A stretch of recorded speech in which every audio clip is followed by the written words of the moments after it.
Magandang umaga mga kaibigan. Just in, dalawa daw malalaking major brands ay kinuha ang isang SUV Itrata as their newest endorser.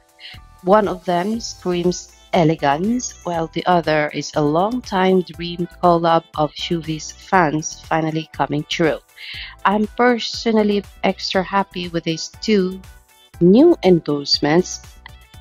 I swear, at pasabog, aba, umano ito para sa isang SUV Etrata mga kaibigan. Kamakailan lang po ay pumunta ng Pulumulok itong si SUV mga kaibigan kasama si Anthony.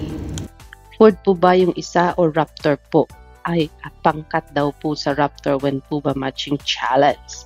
Aba, sino-sino ba itong gusto nila magkaroon ng endorsement? Baka toothpaste daw po. Baka efficacy oil. Dami nilang gas. Ano ba ang gas nila? Toothpaste. Ang isa na sa isip ko ay Philippine Airlines, Cebu Pacific. Ba? Airlines ang gusto nila. Samantala, ang gusto nilang Yaka SUV, focus lang ako sa SB19. Pero gandang-ganda ako sa'yo. Pinay na pinay ang beauty ni SUV. Sana sumakses ka ng bonggang-bongga. Oo nga po. Napaka-morena, napakaganda, mabait pa. Ayan, sabi naman ni Tui, efficient toothpaste, makeup, cellphone, car, liquor, soft drinks, donut, chips, coffee, iced tea, alcohol. Pwede kasi lahat, syempre, salamat in advance pala kung ano man yan. Aba, madami-dami na rin ang endorsement ng isang SUV Etrata. Pero masaya tayo mga kaibigan.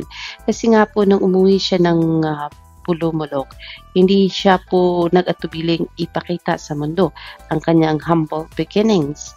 At doon nga po ginawa ang Jessica Soho session and recording. At the same time ay na-meet po ni Anthony ng TDH niya kasama po ni SUV ang kanyang TDH. Pinakilala sa pamilya as his TDH friend ang kanyang aking TDH. Tapos ayun, nagkaroon ng home show kasama syempre ang tawag dito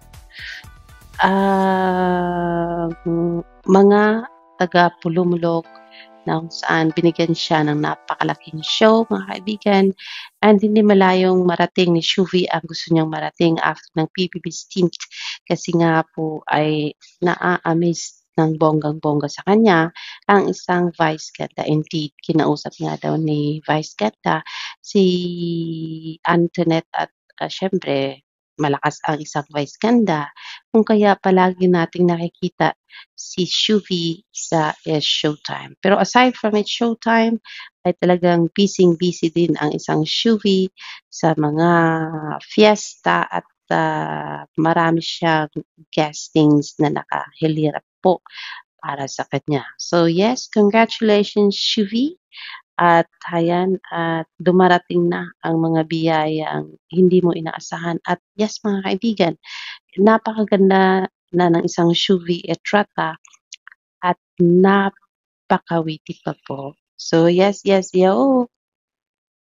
Congratulations SUV on these blessings para sa iyo.